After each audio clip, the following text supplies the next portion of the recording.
I just filmed this super easy brown smoky eye. It takes one eyeliner and one eyeshadow. But what I love about this specific sort of eyeliner smoky eye is that you can add anything on top of it. So since I just have a bit of eyeliner smudged out and then a little bit of black eyeshadow on the outer corner, you can take any color and just put it on top. So if you want to spice this up, if you want to add something a little bit more eye-catching, you can still use the same brush that you have, and you can take, let's say, a khaki. I love khaki. I love green. I love any type of green, gold-toned eyeshadow. And you can take it and just add a little bit of that right in the center of the eye.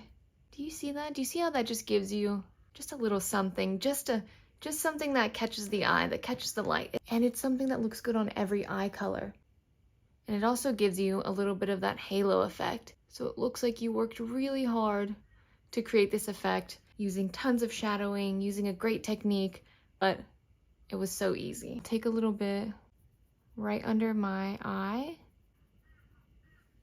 add a bit more mascara, and you're done.